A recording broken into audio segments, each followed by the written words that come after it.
Guys, welcome to another video. If you're here and you're new to the channel, welcome. If you're returning and you're subscribed, thank you. I've got somebody who I've been trying to get onto the show or the podcast, whatever you want to call it, for a while. Where do we start, bro? Where do we start? Introduce yourself. For those who don't know you, get to know. I'll let you introduce yourself, bro. So yeah, man, my name's Jagga. I'm a rapper from Birmingham.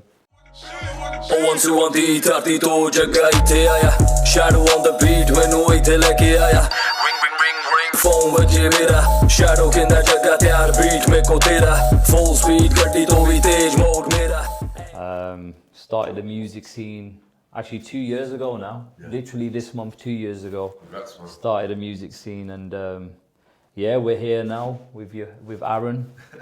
Doing this podcast, doing this YouTube channel, and we will explore a lot more, man. Yeah, for sure. Born and bred in Birmingham as well. Okay, so. what part?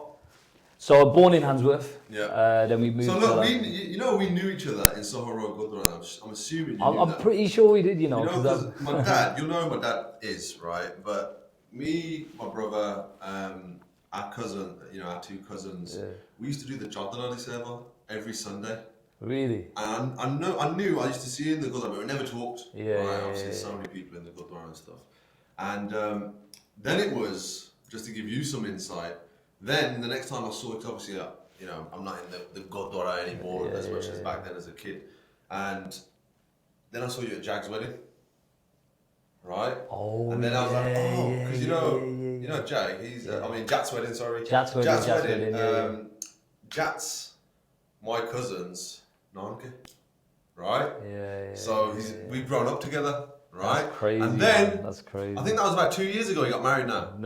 2 years. Because now, then you dropped your first video. and I was like, oh my god, what the hell's going on? Yeah. Because you were busting some serious moves in that wedding as well. Man, that's mad. You remember that? Yeah, it's true. Yeah. I had a bad knee as well, man, with all that football as well. But Jazz wedding was sick, man. The party was proper. It was good. So look, so that's my my timeline of us, right? And I've just recognised you, and then obviously seeing you elevating and growing your brand. Talk to me about the music, man. What's it like? First of all, how did it start? Why did you start? What was the inspiration? Because I can look at your situation and your introduction to the market as a business person, as a marketer, and I can see obviously the strategic reasons why you're doing as well as you are, right? And why you're going to obviously continue to do well. But what was it for you?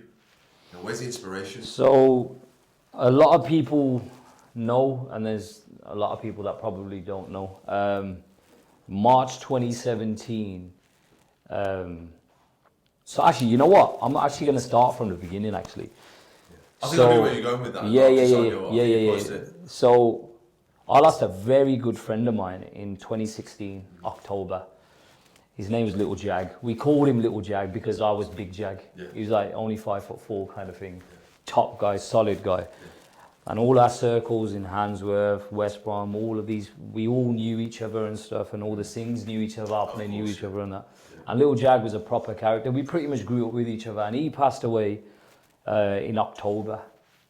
And that was a mad shock because what happened was, we're growing up, and then he got married, and we kind of like drifted a little bit because he moved to Wolverhampton and stuff, and we didn't really see each other as much as we.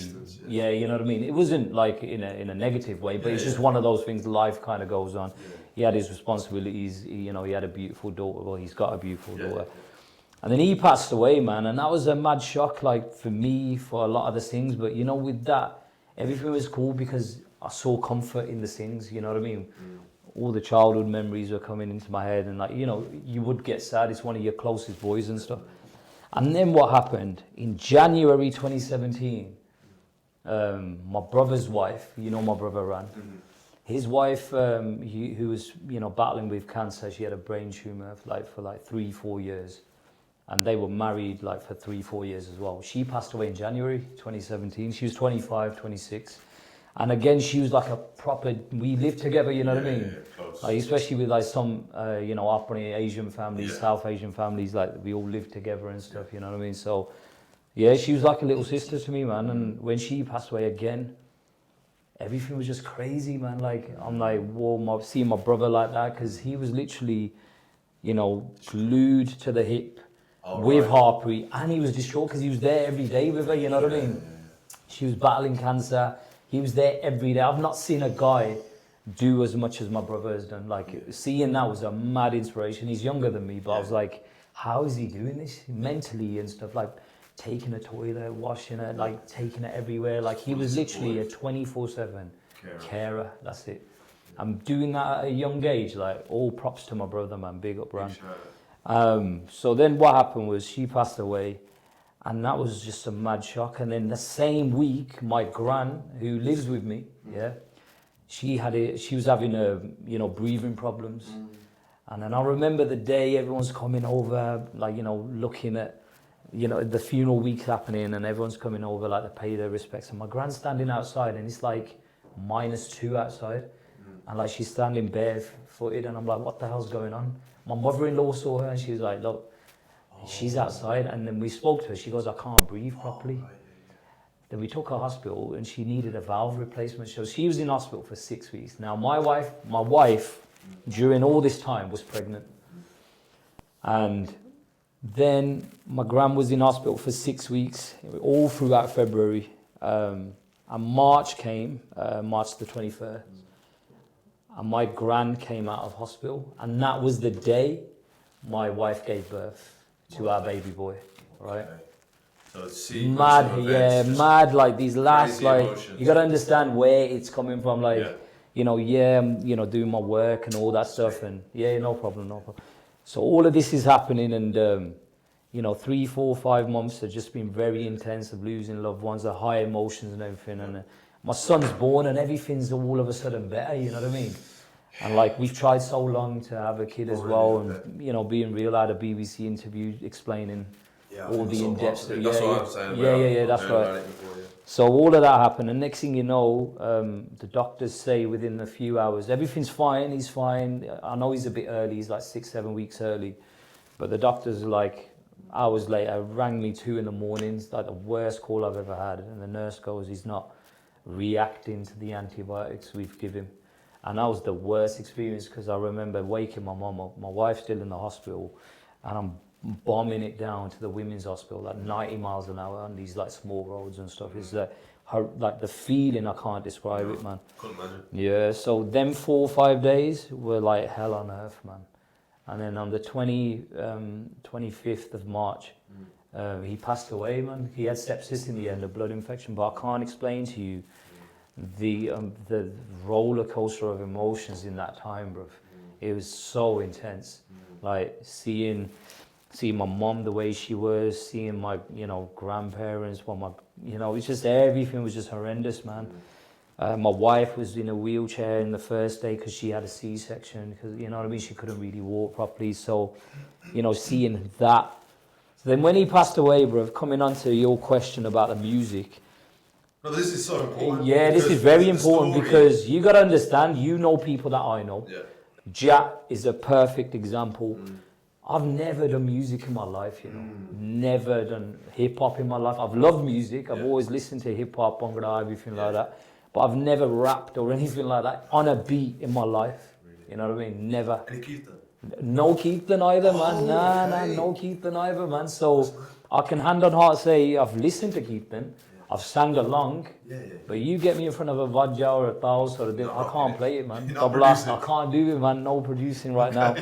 So that happened, and then the day he passed away is like, after the storm, there's a lot of calm, you know what I mean? And then I just went on my own, went to this like private area, there's like a lake and stuff. And I was just numb, man. I was numb, it didn't really hit me, like what the hell has just happened in the last like week? Like what the hell, man? We were looking forward to last week, last year, last 6 months, whatever, exactly. And then it was just like the pinnacle of the emotions and the hurt was just happening, and then boom, you know, you just come to a numb, full like stage where you're just stopping, you know what I mean? So I was there and I was listening to music, man. I don't know what made me put my earphones in, you know, started listening to like, you know, Drake, and you got Skepta, Fateh and all that stuff. And then you know what, when I started listening to the Punjabi hip hop, I was like, This guy, I don't know what come into my head. Literally, is as organic as what I'm saying right now. Is this like real, man? I thought to myself, let me write a few bars, and see how I sound on a beat. Because what I'm hearing, I can probably do that, you know. I don't know what made me think that. And then I, you know, wrote a few lines and stuff. Again, I've never wrote before and stuff like that. So I wrote a few lines, got a beat from YouTube, and started flowing on the beat, man. I was like, is this like that close after that event? On the day, bro. Oh, wow. On the day, like my family can tell you, like I disappeared for about 5 hours after he passed away. Oh, okay. So obviously we hugged each other. Everything was like, you know, we done our das and everything, paid our respects and everything, and then thankfully my wife's family was there, my family was there, so they were all there together. But I just had to go off on my own. I needed my time and stuff. And then it was literally that day, man. Like I was like, you know, started, and then I'm there sitting, and then I'm like, yo, I can flow on this beat, and I forgot about what was happening in my life. You know what I mean? I was like, yo, I'm not allowed to swear, am I? You do it. Yeah. So I was like, yo, man, shit, this is real, man. I'm forgetting my stuff. I'm forgetting the pain, and I didn't realize that at the moment, because when time come back round and I realised, yo, it's been like 2 hours or whatever, I need to get back. Yeah, people will be worried. Yeah, I didn't realise what I had done, kind of thing, you know what I mean? And then family came and stuff, and that's how my music started. And then from there, I realised a couple of days later, yo, that was pretty cool. Let me pick that up again. Wow. Found another beat, boom, boom. Started writing a little bit more. Yeah. And then the first ever time I was in the studio, was in August 2017, man. First ever time in front of a mic. Wow. Yeah. How was that? It was horrendous, man. Scary, innit? Yeah, horrendous. It was shocking. Yeah. Like, and I gotta give, and that wasn't even Shadow Studio. That was a guy called Shawnee MC. Like, a big up Sean as well, man. Listen, so yeah, just on that, you know, to hear that sequence is mad. Yeah. And bro, big respect, man. Like, it's tough. Life is crazy. Life, man. Everybody goes through their pain. So I'm not gonna sit here and say my pain is bigger than yours, or you know what I mean. I've always said it before. A guy that's working at a job, like you've got your job now, or you're working somewhere, they're working there 20, 25 years. If they were made redundant today, they would have the same pain, because they got family and mortgages and stuff. So pain is pain, man. I will never say one pain's bigger than the other. Yeah. But to hear the way that you've used that and handled that, and look, you know, the people around you obviously have supported you and looked after you. But I know a lot of people, just from knowing similar people, that look to you for strength. You're one of those people in the networks of others that people look towards for support, right? And that's obviously not easy as well. But let's, you know, so that's what led you to the pen. Yeah, man. The right pen, man. The right pen. Could have gone the other way. Yeah, seriously. Coming from Handsworth, it could have, right? But talk to me about the people. So you just mentioned a few people. Talk about the people in the city, in the world, in the culture that have really had a big helping hand in putting you on. Shall I be honest with you? Go for it. Or not. Yeah. I got to big up one Singh called Khan Singh, yeah. I always gonna big him up. Yeah. So he sent my little clip. Like, I was in a car one day. This was like a month and a half after my son. There's a wedding. And then there was like little rumours coming out that Jag wants to do rapping amongst the circles of friends and stuff. But loads of people were laughing about it, because they would never expect me to do that. And then one day, I think I still got the video, I'm in a car and there's all the lads there in the back and then outside, and they go, yo, jump on a beat and, you know, rap to this beat. And based on their reactions and stuff, you know, I smashed it. Like, they're live. I think I still got the video on my old phone. Everyone's proper excited. Yeah, and everyone's like, yo, you can do, you know, because live was a different kind of energy as well. Energy, you know man. It gives you and that was the first ever time I rapped in front of someone, you know. And like a crowd, shall I say. And I was like, yo, that felt good, man. That felt good. Like, I've kind of let go of my fears and stuff and thought, yo, allow what they think. Moment. Yeah, allow what they think. This is just do it. And then a few people were just quiet. A few people were like, yo, well done, man. That was sick. And then that's when Khan Singh said, yo, I got a guy at SBTV I'm proper close with. I'm gonna send him your clip. Yeah. He sent like a 30-second clip, and that guy hit him up within a day saying, we need this guy. We're just digging the whole vibe. Like, we've not seen, respective to their culture and stuff, on that kind of vibe. We haven't seen, not even only the flow. I mean, there's a lot of people that flow sick. But the look as well, you know, especially in the UK, like who raps with it? I mean, we got, like you said, Humble, Fateh and stuff, but they're like from abroad and stuff, and so I mean, we've got a few artists. So talk to alright. So is it Khan Singh? Khan Singh, K. Oh, so it's Khan Singh. Khan Singh. Okay, that's what threw me off then. K-A-H-A-N. Oh, okay, A-N. Yeah, Khan Singh. Okay, yeah. Shout out to him. What about the people in Birmingham? So who are the people you've been collaborating with? Who do you feel like, you know what?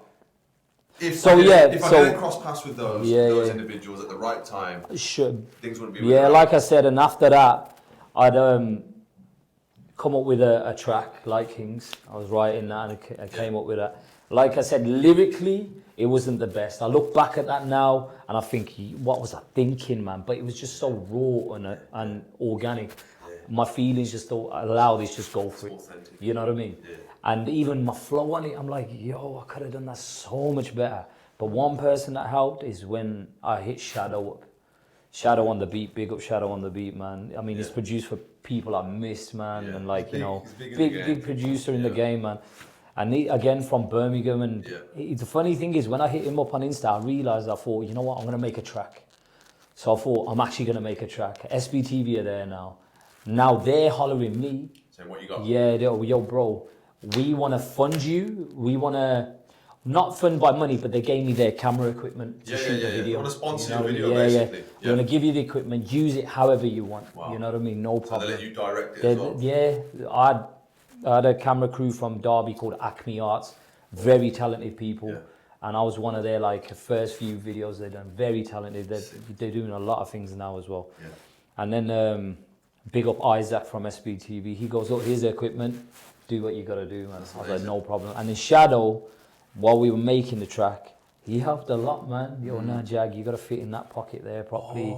You got to do that. Give you some direction. Yeah, he was giving me that. Yeah, he never, because the one thing with Shadow, he never understood what I was saying. Yeah. Yeah, but he knew the rhythm. But he knew the rhythm, and and the thing is, one thing he did say to me, he goes, "You've naturally got a rhythm. Yeah. You know where to jump on, but you need to stop here, start there, take that word out. Yeah, take one word out, take 2 words out." Give it more room to breathe. Room to breathe and stuff. Yeah. And now, you know, like what I've learned in the last 2 years. Is it brand new to it? Yeah, brand new to it. So this is where, like, you know, when people compare me to other top artists and say, nah, Jagga's not like this, he's not like that level, he's not as good as him. It's a compliment to me because you're mentioning my name with these artists, man. Oh, so young, and these guys have been doing it for decades. That's what I'm saying, man. These people have been doing it for years. Naturally, they're writers and their stuff. families have been singers. That's what I'm saying. People who've been singing at weddings and all the rest of it. So it's a natural progression. So man, shout out to all of those guys, man. Whoever's helped this guy on his journey, big respect to you because you help him, you help so many others who look to you now as a role model. What about all the you know, Birmingham-based, especially the Indians or the South Asian community, who traditionally you tell your mom or your dad in an Indian household you're going to be a rapper, What's the kind of challenges that you think those people will face? What kind of advice would you give to those guys? Because one that comes to mind is, do you remember Danny? Danny who?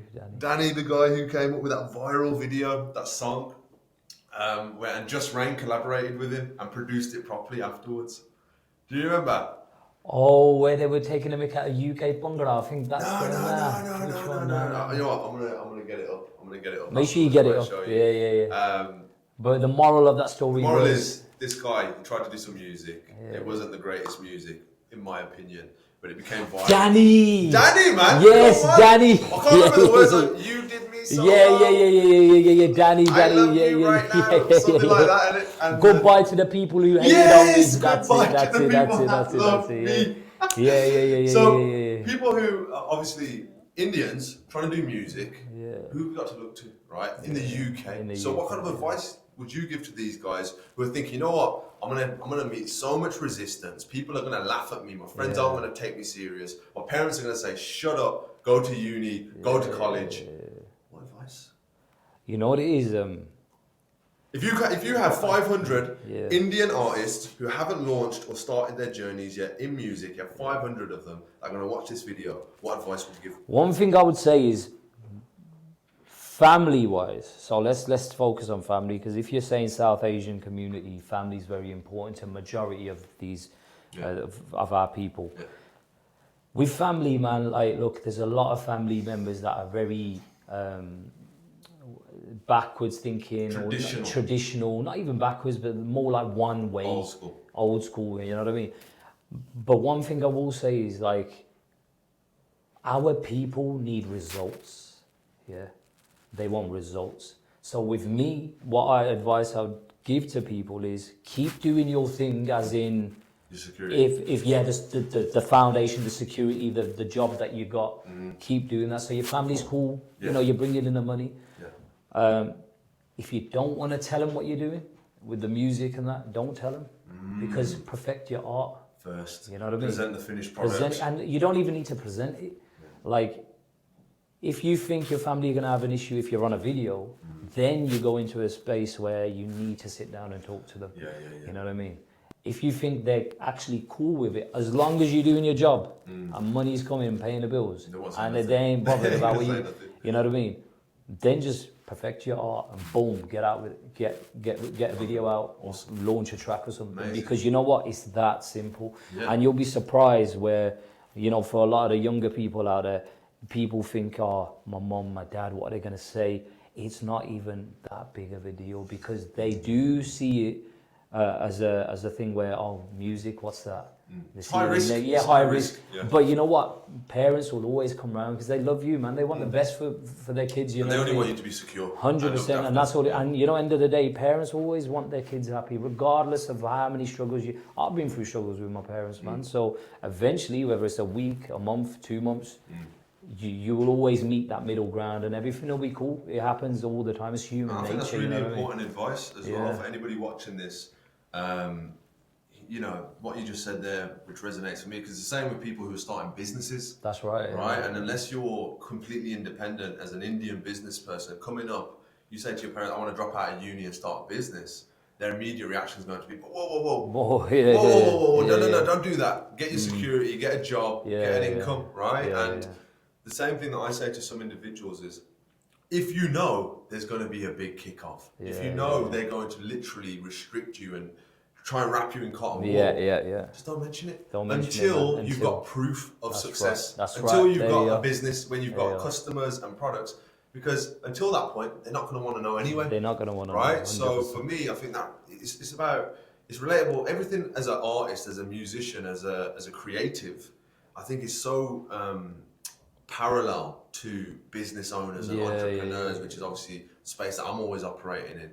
And even myself, I got into social media marketing, right? Because my dissertation, so you don't even know this, but I studied sound design for 3 years. No way. This very mic, right? No way.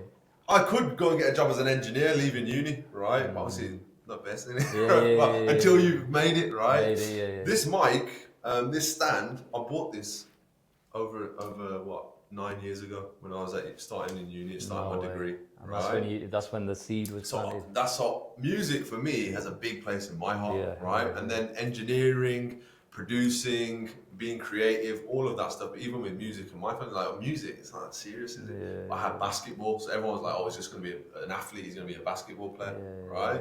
And when I had my final year, I did a dissertation, 15,000 words on why artists should try and remain as independent as possible. It's true, and using social media marketing, which is the launch of your own stuff. That's amazing. YouTube, your video. So everything I've seen you developing is so close to home for us. And I'm like, look, personal branding, how you're presenting yourself, who you're aligning with, the interviews you're picking yourself for. Because I know you're not saying yes to every opportunity, because you care about where your brand is, right? Yeah, you're right. You're right. So for me, it's mad to watch. It's mad to see. Talk to me about the future. So you've got international visits planned. You've got stuff going on. So recently, this year I've released 3 singles. There was an album ready, but we kind of put that on the shelf because the way Jagga wants to go about his music, I want to really focus on the Punjabi. Because I realise, you know, I've had a few months off where in them few months I haven't just been not doing anything. We've had a lot other opportunities like being presented to myself where I've got an opportunity to go abroad now, Canada, stay there for a while. Again, it's related to the music. I don't really want to announce it because soon it'll come out hopefully, but we'll talk about it later on. But this opportunity again is to do with music on a wider scale.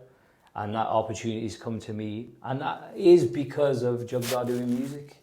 You know what I mean? Like I'm releasing the 1, 2, 3, 6 tracks I've got now.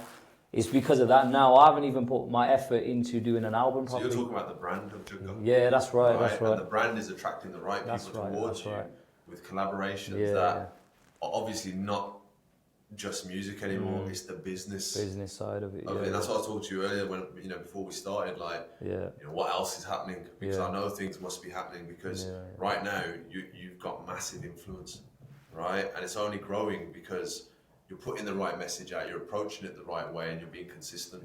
Right? What else? So and then on the music side of it is we've got a couple of video shoots out in Canada.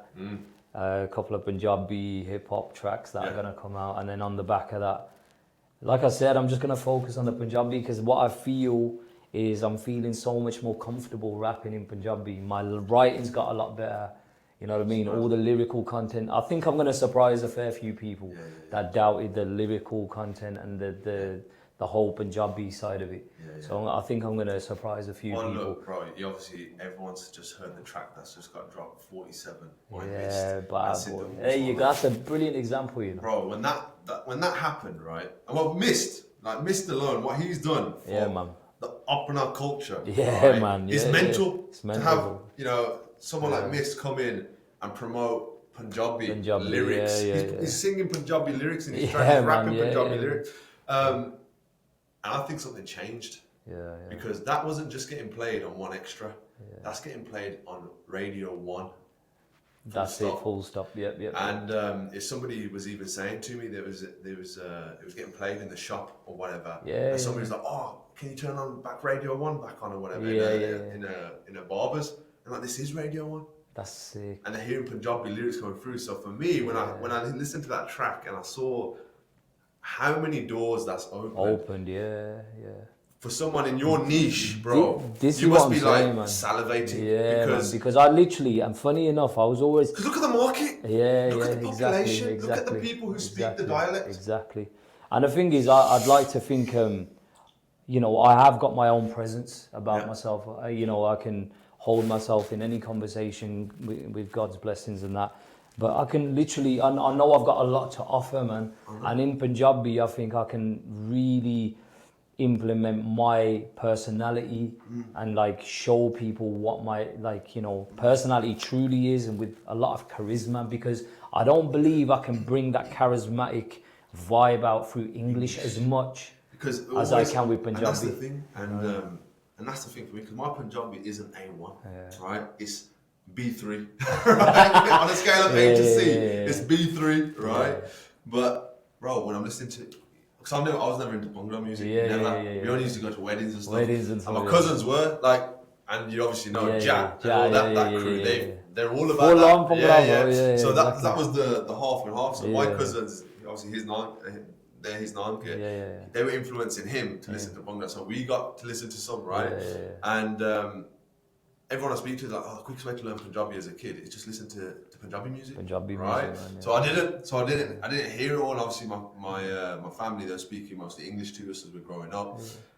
The main words I know is all the sabjia that they serve at the gurdwara. All the swear words. All the swear words, And I can hold my own, right? But when I hear in your lyrics, bro, you're inspiring me to get back to the roots.